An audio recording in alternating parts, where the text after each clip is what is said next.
പുതിയൊരു വീഡിയോയിലേക്ക് സ്വാഗതം. ഇന്ന് ഞാൻ തയ്യാറാക്കുന്നത് ഓമയ്ക്ക കൊണ്ടുള്ള ഒരു പുളിശ്ശേരിയാണ്. വീഡിയോയിലേക്ക് പോകാം. ഓമയ്ക്ക അരിഞ്ഞ് കഴുകിയത് കുക്കറിലേക്കിട്ട് കുറച്ച് വെള്ളം ഒഴിച്ച് 4-5 പച്ചമുളകും ഇട്ട് 1 സ്പൂൺ മഞ്ഞൾപ്പൊടിയും ഇട്ട് കുറച്ച് ഉപ്പും ഇട്ട് അടച്ച് 3 വിസിൽ വേവിച്ച് മാറ്റി വയ്ക്കണം.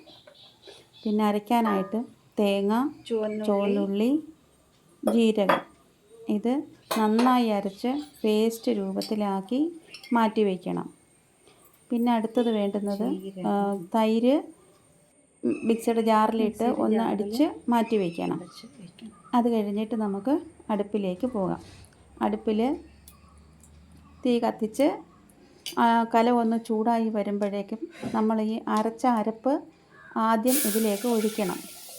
ഒഴിച്ചു കഴിഞ്ഞ് അതൊന്ന് ചൂടായി വരുമ്പോഴത്തേക്കും നമ്മൾ കുക്കറിലുള്ള വെന്ത കഷ്ണങ്ങൾ ഇതിലേക്ക് ഇടണം. അത് ഒന്ന് നല്ലതായിട്ടൊന്ന് ചൂടായി വരുമ്പോഴത്തേക്കും തൈര് ഒഴിക്കണം.